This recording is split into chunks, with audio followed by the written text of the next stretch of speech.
the encounter between the Crusaders, who came from the rather brutal and sexually repressed lands of Christendom, with the exotic and romantic courts of Islam, changed Europe more than it changed the Middle East. One of the greatest sexual revolutions in history took place in this actual hall. For hundreds of years, the church had been reinforcing the stereotype of the sinful Eve, a woman as inferior and subordinate to men.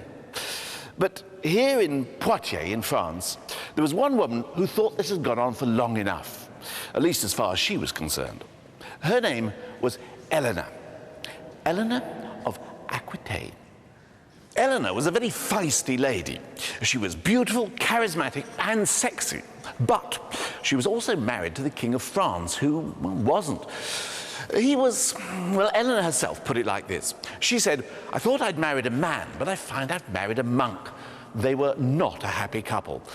Eleanor clearly wanted more sex than Louis was offering, and she also wanted more power. And she realized that the two of them went together.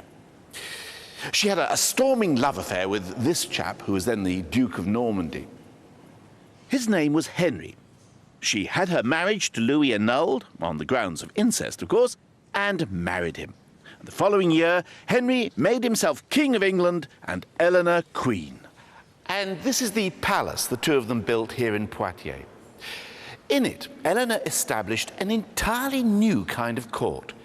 She called it the Court of Love. Eleanor was trying to turn the tide of Christian anti-feminism. In her court, women were not just the equal of men, women ruled. They became unattainable objects of adoration, desired, fought over, longed for, but always just out of reach. And this suited Eleanor down to the ground. You see, she enjoyed surrounding herself with handsome young knights who flirted with her, but at a safe distance. After all, she was a married woman, and her husband, Henry, was not a pussycat. But that was the point. The courtly lover was always wooing a married woman, a woman who was somebody else's property, sometimes even his own overlord's. And in this way, the laws of courtly love challenged not just the church, but the feudal lordship itself. The language they spoke was descended from what the Romans spoke. It was the Romans' language, or Romance. And in the stories and poems that were recited in Eleanor's court, wars and heroic male battles with bad men and monsters were replaced with stories about love between men and women. It was the beginning of an entirely new kind of literature, and we still call it by the same name, Romance. I swear to you on my faith, without you my joy is lost. When you are out of my sight, I pine away to death. Instead of repressing the power of sex, as the church had sought to do, Eleanor's court of love tried to harness sex into a civilizing force. The all-male virtues of killing one another were to be rechanneled into acts of love.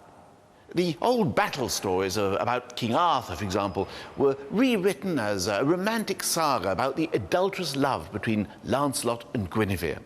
Of course, for noblemen, the favoured form of self-expression was still violent physical contact with each other. But now they did it for the sake of a lady. This was what transformed the tournament from a full-scale mock war into an elegant jousting contest. The object originally had been to take prisoners and ransom them. Now it was to win a lady's favour. One nobleman, Ulrich von Liechtenstein, undertook what he called his Venus fart.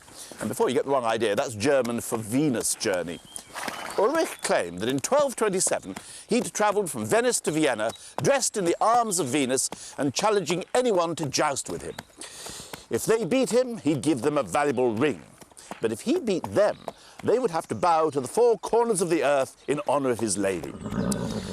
After about a month of this, Ulrich reckoned he'd broken about 307 lances on his opponents and given away about 271 rings. Not exactly a winning streak. His lady said she was surprised to hear he'd still got all his fingers, whereupon he cut one of them off and sent it to her. Apparently it was just what she wanted.